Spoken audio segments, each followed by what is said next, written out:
my name is Rachel and I'm here today to do a review of Sense and Sensibility by Jane Austen.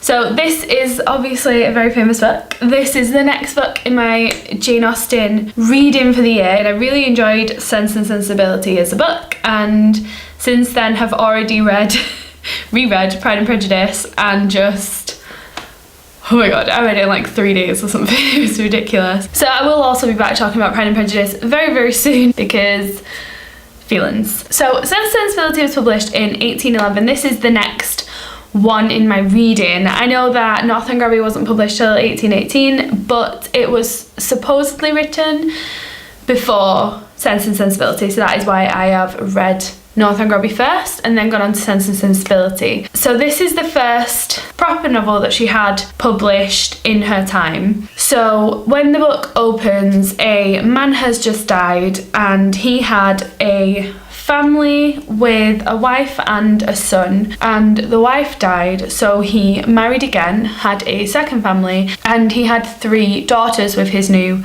wife. On his death, obviously everything goes to his son because he is a boy and that's how things worked back then, unfortunately. So everything goes to the son. He doesn't have time to change anything to make it so the daughters get stuff, but he does talk to the son on his deathbed and say, look, please make sure they are looked after, that they are safe, you know, these are still my children, they're your sisters, look after them. And he says, of course I will. And he does have the intention of looking after them in a way. And his wife, who I would compare to a kind of Lady Susan type character, like just really slowly worms him down to giving them basically nothing. I think they give them like £500 a year, which even back then wasn't very much, and obviously they've got to get a house with that. There's a mother and 3 children with that. They're used to the type of life where, you know, they live in a big estate and things like that, so it's definitely a big come down for them. The 2 main sisters are Eleanor and Marianne. We do have Margaret, the younger sister, but she is considerably younger, so she doesn't really play out as much of a character in the book. They did do a film adaptation with Alan Rickman in, and the sister plays a lot bigger role in that, which I really enjoyed seeing more of her character in that film. In the book she's not really in it so much. And so basically we just follow these 2 women through their lives, ups, downs, all that sort of stuff. That is the basic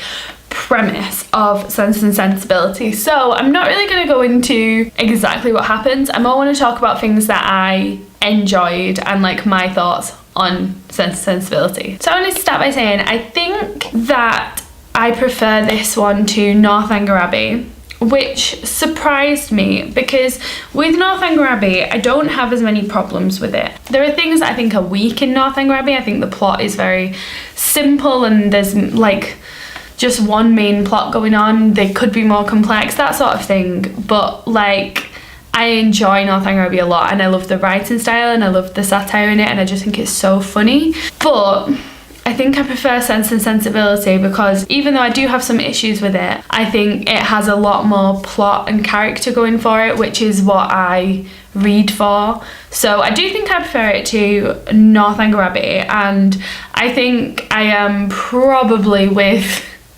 the vast amount of people who've read this book in that my favourite characters were Colonel Brandon and Eleanor. I'm guessing that that is quite common. Absolutely adored Colonel Brandon. Even the minute he came into it, I was kind of like, oh, like I feel sad for you. And then the more that we find out about him, the more you find out about his backstory. I just fell in love with him as a character. I think he is so well written, and it made me kind of dislike Marianne a little bit because, yeah, choices.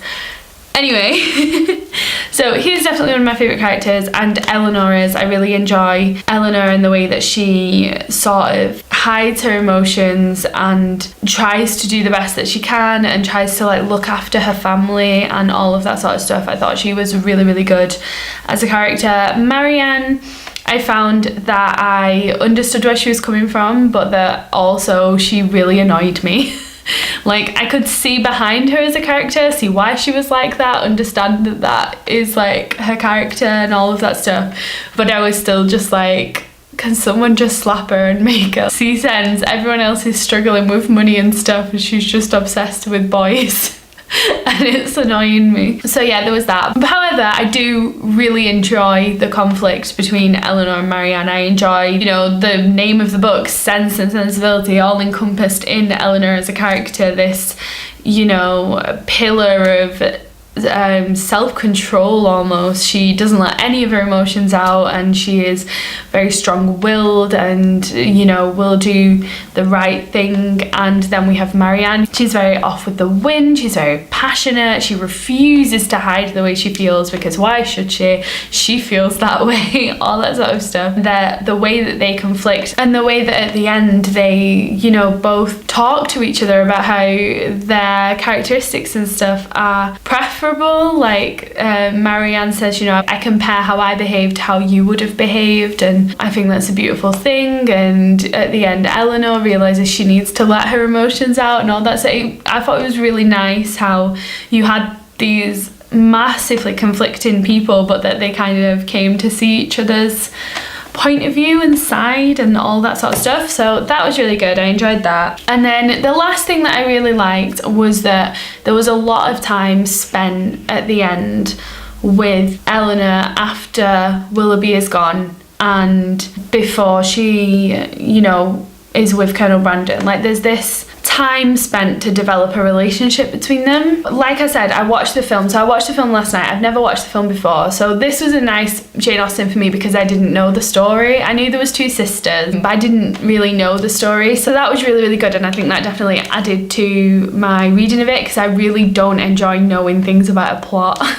when I go into a book. It takes enjoyment away for me. I enjoyed that I didn't know anything, and so I hadn't seen the film before, and I had been waiting for ages. I'd really wanted to see it because I knew Alan Rickman was in it and I just adore him. And I finally watched it last night, and one of the things, I think it's a really good adaptation, but one of the things that did bother me is there is this speed to which Willoughby's gone, Colonel Brandon's there, and suddenly it's like he's buying her a piano and she's like, oh, are you coming back? And then they're married, and it's very quick.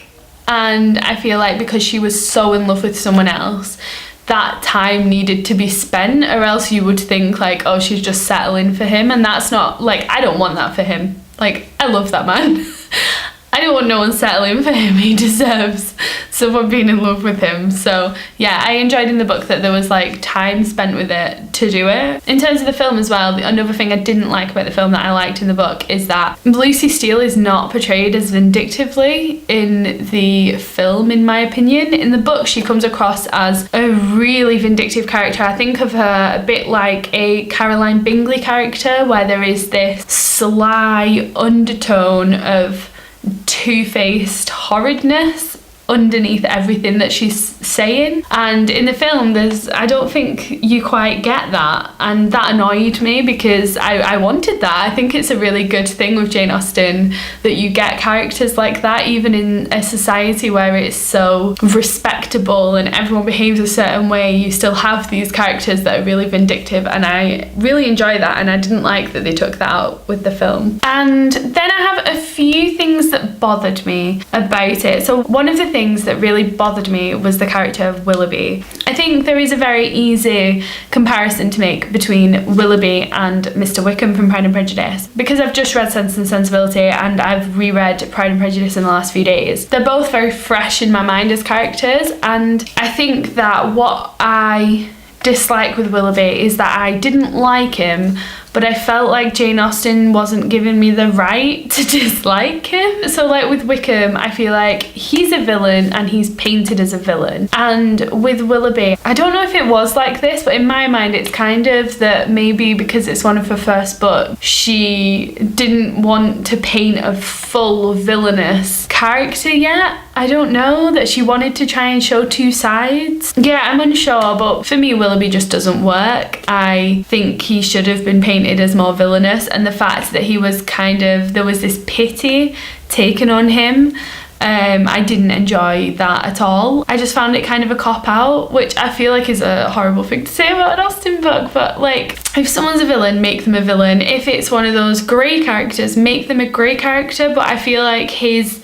actions were all villainous and there wasn't something redeeming for me, but he was painted as this character kind of looking for redemption, or other characters were giving him his redemption, and I didn't like that. I don't think he showed any real remorse for what he did, so didn't enjoy him as a person. I think that's everything I have to say about Sense and Sensibility. I did really enjoy it, and I prefer it to Northanger Abbey now. I think it's going Pride and Prejudice, Sense and Sensibility, Northanger Abbey at the moment, which is sad because Northanger Abbey was always one of the ones that I was like, oh, I really like that book, even though a lot of people don't talk about it as like a great Jane Austen.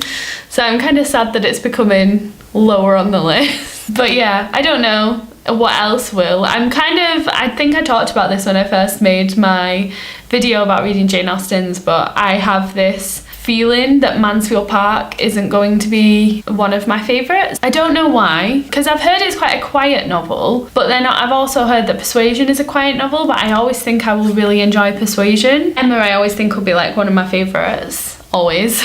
But Mansfield Park, I don't know what it is. Whenever I hear about it, I always think, oh, I don't know if that would be one of my favourites. But then that one and Persuasion, I think I know the least about. And so, yeah, I'm really excited to go into them. Like Emma, I've wanted to read for ages. I really think I'll enjoy Emma, but I do know the entire story of Emma. So that's going to bother me when I read it, because I know that that's not something I enjoy. When I first read something, I don't want to know what happens. So that's going to bother me, but yeah, I'm going to try and get over it. Anyway, so the next book I'm going to be reading is Mansfield Park. I'm not sure when I'm going to be reading it. There's about 2 weeks left of September, but I am already reading We Have Always Lived in the Castle by Shirley Jackson, which, oh my god, I'm nearly halfway through, and it is, oh my god, it is such a good book. And then I'm going to be reading a lot of classics for Victober. So I think the other Jane Austens I read, I'm going to read towards the very end of the year. Anyway, after my long digression on my TBR plans, which has nothing to do with the Sense and Sensibility review, I'm going to stop. They are my thoughts on Sense and Sensibility. Comment down below if you have read Sense and Sensibility and enjoyed it, or if you didn't like it, or where it stands on your favourite Jane Austen novels, because I would be quite interested to know, because I kind of find it a very enjoyable novel, but then when I compare it to something like Pride and Prejudice, I think it's nowhere near that standard, which I find quite interesting. So yeah, anyway, thank you very much for watching, and I will see you in my next video.